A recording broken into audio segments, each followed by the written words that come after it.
Hi, my name is Heidi Grundlingh. I have two children. My son is almost 8 and my daughter just turned 3. I experienced God as my father since I was a teenager. And as I was just enjoying to read scripture, to read the word, what continuously just popped out at me is that his heart is with children that don't necessarily have families. So I think from a young age, even while I was a teenager and in my 20s, my heart was always moved towards children that need care. But I always thought I would do it, I would get married, have my own children, and then start on the foster or adoption journey.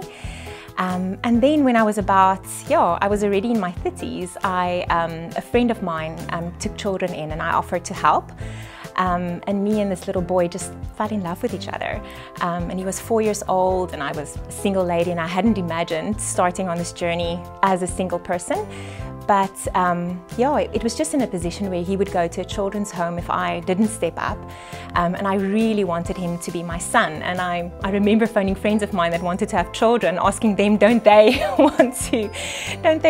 consider, adopting? Because I felt he would do better if he had a mom and a dad. But it just worked out that we were meant to be together. There was a period where I was just seeking the Lord's will for my life. And I remember one night I woke up and I sat up in my bed, and it was just such a clear sense that God was saying to me that there's another little girl that He wants me to look for and to take in, to raise. And so, you wrestle because you think, can I do it by myself? Would I have enough resources? How could it all possibly come together? But every time I spoke about the sense that I had that God wanted me to take in another, or to raise another little girl as my own, I just really had His peace.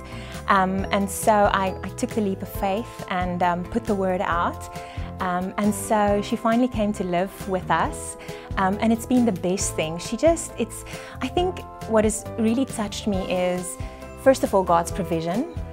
Because since my children have come to live with me, He's just really provided for us a home, a community, stability in my work situation. We live close to my mom. It's just like God orchestrated everything because His heart is with my children. And I feel so blessed because I feel like it isn't really about me. It's really that His heart is with my kids. So I think I feel like I'm discovering God's heart as I've gone on this journey of faith. Would I recommend fostering or adoption for other families? I think sometimes prospective or parents that are considering fostering or adoption are worried that it would be hard to love your foster child or your adoptive child as much as you maybe love your biological children. If we're honest, that's sometimes what we worry about, and just how you'll manage that dynamic. But I think what I've learned is you make a decision. And you make many decisions, and you decide every time to love, and then your love goes deeper and deeper, and I believe it comes to a place where there's no difference between the love, so I don't know how else to say it.